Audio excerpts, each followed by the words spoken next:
Hi, brother teacher here. Today's date is November 1st. Election day is 2 days from now on the 3rd.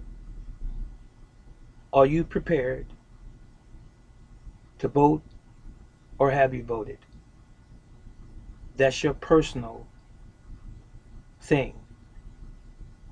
That's your prerogative. That's your choice. I don't like, I don't enjoy receiving messages on my phone where people are calling me by my name that I've never known, reminding me and encouraging me to go to the polls and vote. I don't like that at all. If it was something that was life uh, supporting, life saving, a matter of life or death, it may be different. But why does any candidate have anyone trying to contact the masses to get and or secure their votes? What are you voting for is the question. Do you know? Now, I'm talking to everyone that's watching me right now. What are you voting for? This is where the rubber meets the road. I don't know how many times I have to regurgitate this information to get the point across, and apparently some people don't hear what I'm saying or don't want to listen to what I'm saying. If you really don't want to hear what I'm saying and you don't want to listen to what I'm saying, turn off the channel and go somewhere else. Go get a glass of tea and watch your favorite television program or listen to some easy listening music. But you don't need to be listening to this if your response is going to be negative without consideration. Critical thinking is what I'm talking about. You see, I don't want to vote for anything that's not going to benefit me. And I don't want to be shooting in the dark. And if there's two candidates, even if there were 20, if there were 20 or 50 candidates to choose from, do any of them run on any issues that concern me as a human being? That's going to embolden me to want to go to the polls and vote, that's going to enlighten me, or that's going to enrich my life and that of my family for several years to come, maybe even forever. It's politics, ladies and gentlemen. Are you being honest with yourself? Are you being true to yourself in this process that we call voting? What are you really looking for? Are you mesmerized by the whole idea of going to the polls, absentee ballots, and mailing in ballots, and just saying, well, I chose who I chose and I feel good about it. And when it's over, it's just simply over. You feel a sense of accomplishment that you have voted for someone and you believe that your vote counted. So what happens when your candidate wins? Will they follow through with their so-called promises? Or will they be held at bay because of some other interest behind them that actually control them? Let's say major corporations who actually own this country. Major corporations run this country. Whether you believe it or not, or want to accept it or not, that's your problem, your business. But that's a fact. Major corporations run the world. It's called big money. It's called foreign interest. It's all based on money. It's not based on a popularity contest, who you like and who you don't like. These guys that's running for office on every level of politics, they're just good actors and actresses trying to sway us to choose them. On either side, will they represent you? Or are they running for office to benefit themselves? That's selfish. I believe it's true. And what believe to be true is the fact that they're running for office for them. They have their own reason, their purpose for running. If I have an issue that I believe that the government can help me with, and the candidate that I'm voting for say that they're running on that same issue and that they're going to make changes that's going to be meaningful to me and millions of other people like me who think the same, who have those same issues. It could be unemployment, it could be healthcare, it could be affordable housing, it could be whatever. I expect that candidate to do just what they said. But when have you ever seen that actually happen? When any president in our history, in our lifetime, all of you that are listening to me right now, when any president has ever said that they represent the people and the issues of the people and they were running on that in their campaign, have they ever kept their word? I almost blurted out no, but I'm going to say it now. No, they have not. They could care less about the people and the people's issues. The real issue is them and enhancing their station in life. The higher they go, and the higher they go, and the higher they go. That's what it's all about. Upward mobility for them. They start local, many of them go state, they become senators and congressmen, and then they become the president. But did they ever really serve the people?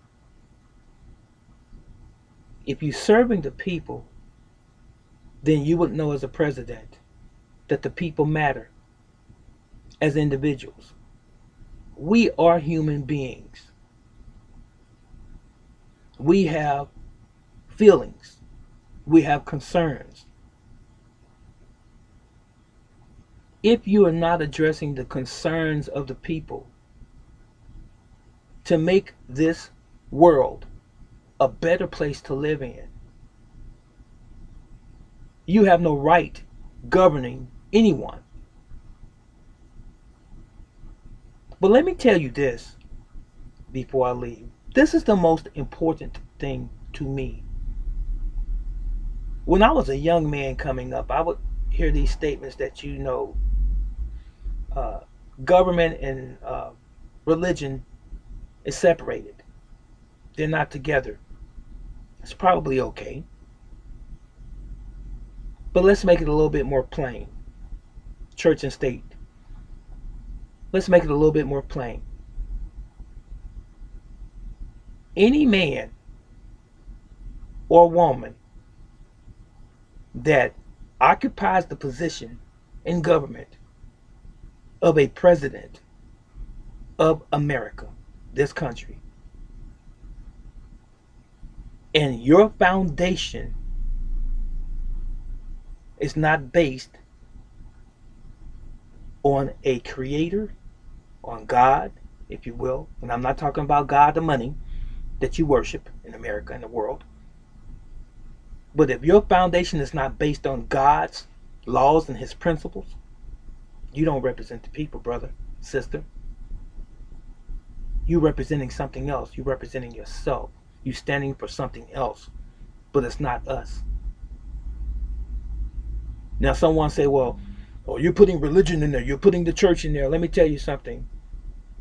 If there's something wrong with what I just said, by acknowledging a creator, the Most High, the Almighty, God, if something's wrong with what I just said as it relates to politics, then we need to start removing some anthems out of our historical files. With liberty and justice for all, one nation, one nation Under God. Remember that? That sound familiar to you? In God we trust on our money. God bless America. How many presidents have you heard make that statement? So if I'm wrong, then they've been wrong as well. You see, I'm willing to take it to the next level, to make it a reality when I'm talking about the Creator. These people, just as a talking point, just to sort of put the creme de la creme on top of their speech, God bless America. One nation under God.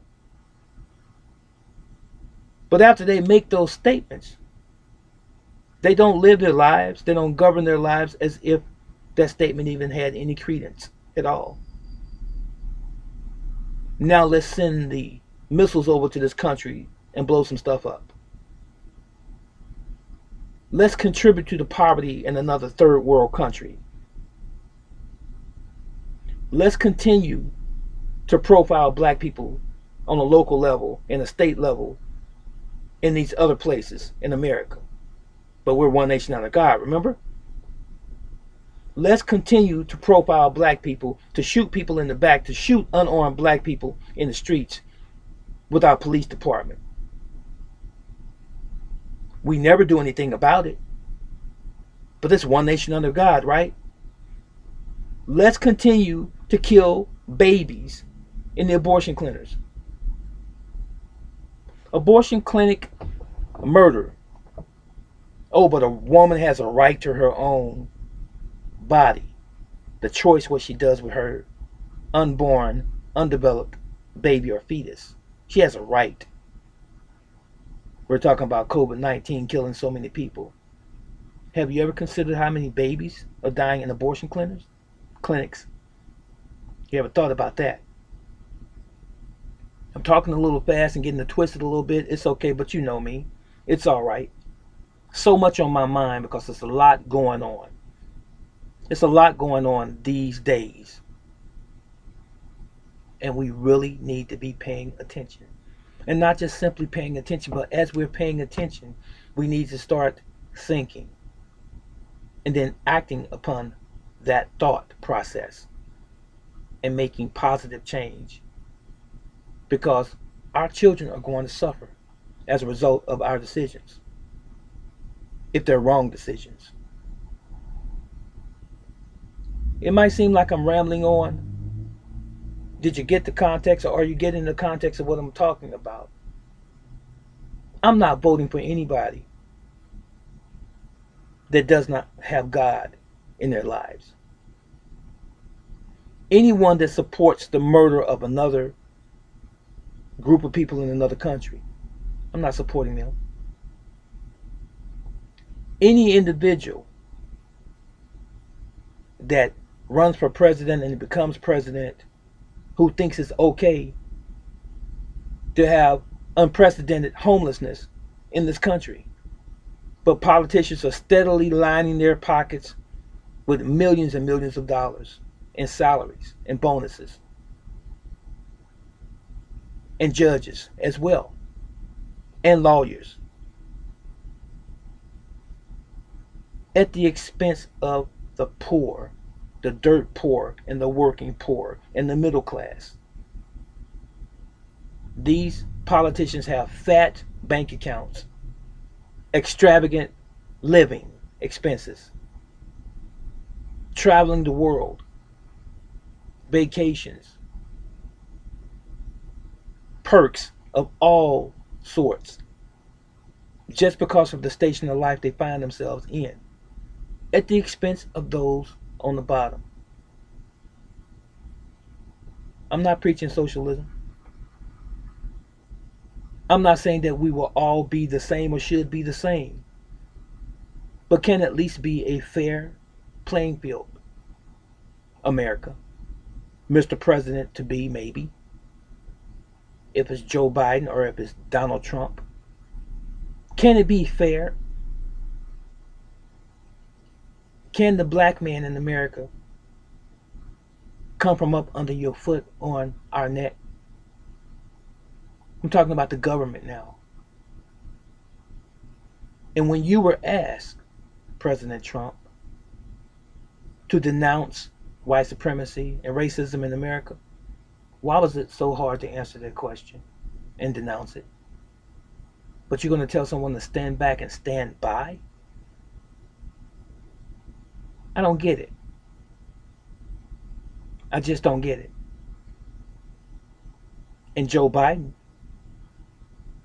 has been very instrumental when he was under Barack Obama with the unfair imprisonment of thousands of black people for minor crimes. Has that been investigated? Well, Joe has a whole lot of dirt on him, as they like to say or point out that Trump has. So, who's the lesser of the two evils? Well, this guy is a 10 on the evil scale. This guy's a 8. Well, let me pick the guy who's an 8. They're both evil. They're both dirty politicians. Now, so are you saying that we should pick one of them? How about pick none of them? And let's see where the ball lies. Let's see how that works out. Why are we being encouraged to vote for someone who does not have our best interest as a people at heart? Excuse my expression, I don't use profanity. But what the hell is a politician for? Why do we need a politician to govern our lives? We need to get back to the Bible. We need to get back to nature. We need to get back to the beginning, our first love, the Creator. And all of these men who have all of these agendas and who have all of these interests in foreign affairs and other things, it doesn't include us and our well-being as a people. I'm not talking about just blacks. I'm talking about all of us, whites, blacks, Asians, and what have you. They don't have our best interest at heart. But let me tell you this. I've already said before, I believe that Donald Trump is going to be the president this week now. He's still going to be the president. Now you can say, well, Joe's leading in this particular area or in this particular state or these states and swing states and so forth. You can say all that all you want to. I believe still that Donald Trump is going to be the president. And we're going to know that in a couple days. But listen, let's say he's not going to be the president. Let's say that Biden Harris does win. Is it going to be any different in America for us, the people? And let's say Trump wins. Is it going to be any different in America for us, the people? So America, all of you that's watching me right now, what do you really want your president to do for you? To make your life better in this country. And it's got to be more than just about money. It's about security on a whole lot of levels. What do you really want? As you're listening to me right now, ask yourself that question. Look in the mirror and physically see yourself as I'm looking in this camera at myself right now. What do you really want and expect your president to do for you, the individual? Forget people, you, the individual. Now, are any of those candidates running on that particular subject? Is that part of their campaign, what you want? Ask yourself that question. What can Joe Biden, Harris do for me? What can Donald Trump do for me? What will Joe Biden and Harris do for me? And what will Donald Trump do for me? That's going to enrich myself and my family and secure our future or a better future in America. And if you can't come up with an answer, you really already have the answer then. It's called zero. So what you're voting for, do you really know? Don't vote just to be voting. It makes no sense. It's foolish. It's juvenile. I'm going to vote just to be voting. I don't have a purpose. I'm just going to vote. Is that what your answer is? No, I'm voting because this person is going to do XYZ for me and he promises that he's going to do this and I believe it. Or this individual is going to do this for me and my family and I believe it. You better believe that you know what you know. But if you don't know, you don't know. Brother teacher.